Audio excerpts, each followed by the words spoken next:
events, it becomes necessary for one people to dissolve the political bands which have connected them to another, and to assume among the powers of the earth the separate and equal station to which the laws of nature and of nature's God entitles them. A decent respect to the opinions of mankind requires that they should declare the causes which impel them to the separation. We hold these truths to be self-evident, that all men are created equal, that they are endowed by their Creator with certain unalienable rights, that among these are life, liberty, and the pursuit of happiness. That to secure these rights, governments are instituted among men, deriving their just powers from the consent of the governed. That whenever any form of government becomes destructive of these ends, it is in the right of the people to alter or abolish it and institute new government, laying its foundation on such principles and organizing its powers in such a form as to them shall seem most likely to affect their safety and happiness. Prudence, indeed, will dictate that governments long established should not be changed for light and transient causes, and accordingly all experience hath shewn that mankind are more disposed to suffer while evils are sufferable than to rights themselves, by abolishing the forms to which they are accustomed. But after a long train of abuses and usurpations, pursuing invariably the same object, evinces a design to reduce them under absolute despotism. It is their right. It is their duty To throw off such government and to provide new guards for their future security. Such has been the patient sufferance of these colonies, and such is now the necessity which constrains them to alter their former systems of government. The history of the present King of Great Britain is a history of repeated injuries and usurpations. All having in direct object the establishment of an absolute tyranny over these states. To prove this, let facts be submitted to a candid world.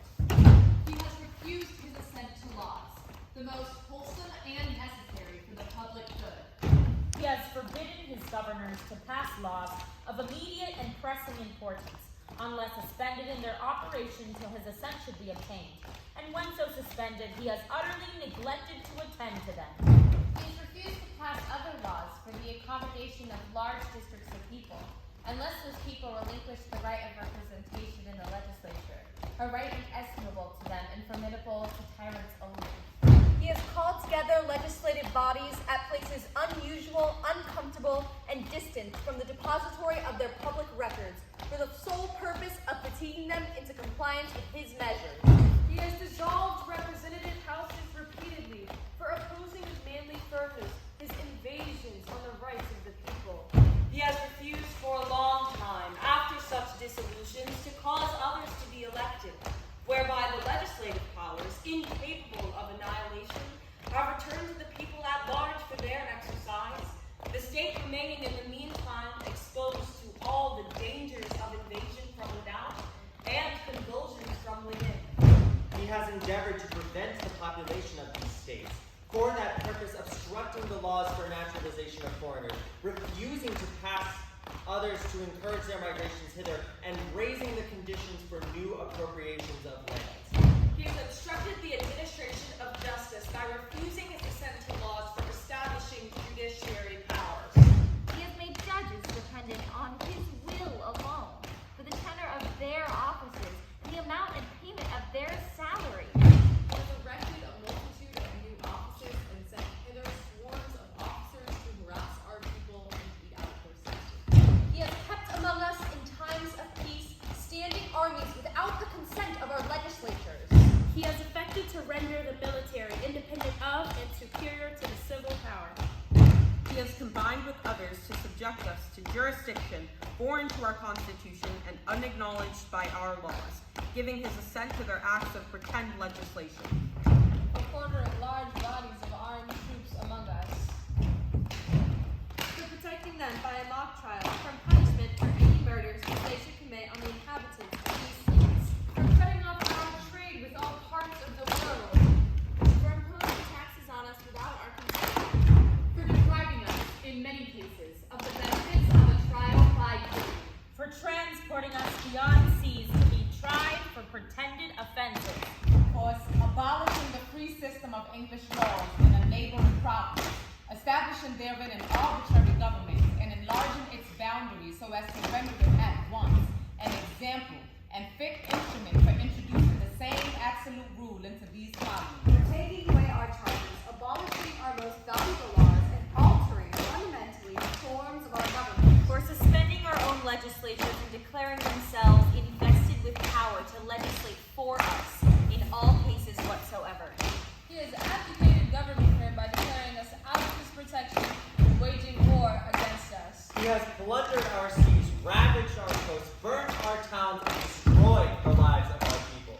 He is at this time transporting large armies of foreign mercenaries to complete the works of death, desolation, and tyranny. Already begun with circumstances of cruelty and perfidy, scarcely paralleled in the most barbarous ages, and totally unworthy the head of a civilized He has constrained our fellow citizens taken captive on the high seas to bear arms against their country, to become executioners of their friends and brethren, or to fall themselves by their hand. He has excited domestic insurrections among us and has endeavored to bring on the inhabitants of our frontiers.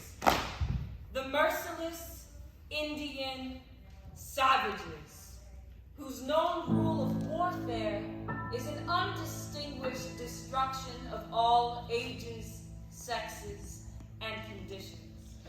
In every stage of these oppressions, we have petitioned for redress in the most humble terms.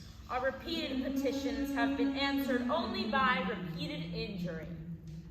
A prince whose character is thus marked by every act which may find him tyrant is unfit to be the ruler of a free people. Nor have we been waiting in attention to our British brethren. We have warned them from time to time of attempts by their legislature to extend an unwarrantable jurisdiction over us. We have reminded them of the circumstances of our immigration and settlement here. We have appealed to their native justice and magnanimity, and we have conjured them. By the ties of our common kindred, to disavow these usurpations. Which would inevitably interrupt our connections and correspondence. They too have been deaf to the voice of justice and consanguinity. We must therefore acquiesce in the necessity which denounces our separation and hold them as we hold the rest of mankind. Enemies in war, in peace, friends. We, therefore, the representatives of the United States of America, In General Congress assembles, appealing to the Supreme Judge of the world for the rectitude of our intentions due in the name and by authority of the good people of these colonies, solemnly publish and declare That these united colonies are and right ought to be. free and independent states. They are absolved from long allegiance to the British crown. And that all political connection between them and the state of Great Britain is and ought to be totally dissolved. And that as free and independent states, they have full power to levy war. Contract alliances. Establish colonies and renew all other acts of And for the support of this declaration, with a firm reliance on the protection of divine providence, mutually pledged to each other. our lives, our fortunes, and our sacred honor.